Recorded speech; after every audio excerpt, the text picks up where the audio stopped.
Hello, this is Susan Poss. We are still working in Chapter 4 on graphing. This is Section 2, and this is my third video, so 4.2.3. I wanted to look at these two special cases for you. Sometimes when you're graphing lines, you will have only a single letter in the equation. You can see this first one here just has the letter x. It says x equals -3. The next one down here, I'll go ahead and show it to you that I'm going to work with you, only contains the letter y. So when that happens, these are special cases. So I want to show you how to handle these two examples here. All right, so if it only has the letter x and it tells you the number that x is equal to, that means no matter what, that x value never changes. It's always going to be equal to -3. That's what the equation says. Find all the points for me where the x-coordinate is -3. So you fill in the x column with that -3, and then for the y column, you can sort of randomly choose whatever numbers you like. And I'm going to run down here on the grid the Cartesian coordinate system, the rectangular coordinate system, and I'm going to plot these 3 points. Hope that they fall into a straight line and see what it looks like. So the first point, -3, means I go back 3 to the left. I do not move up or down.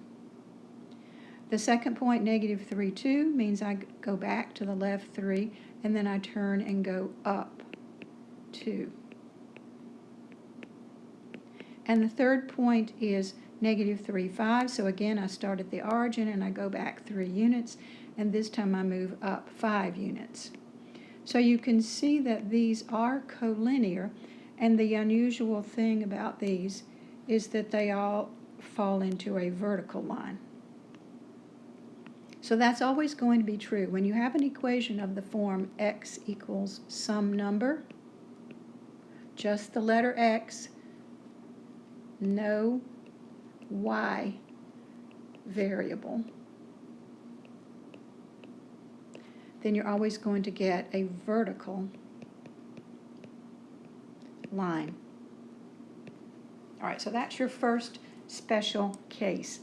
Now let's scroll on down and take a look at the other special case. The other one was y equals a constant. And having seen the previous one, you probably know exactly what I'm going to do.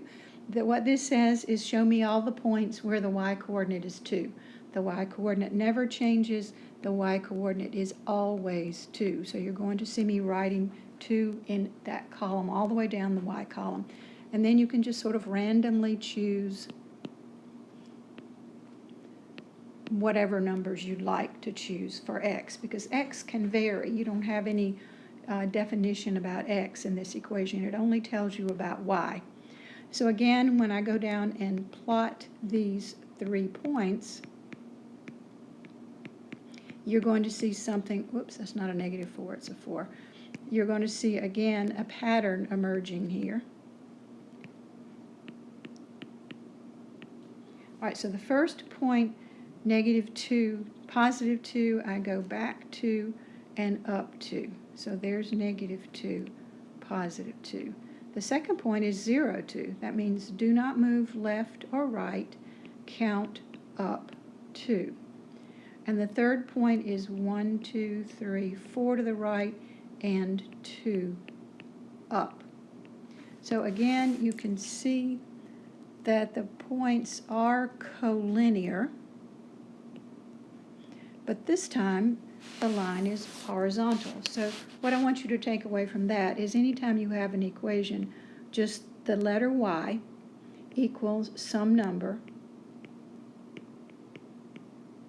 there is no x variable in the equation, this will always graph to give you a horizontal line.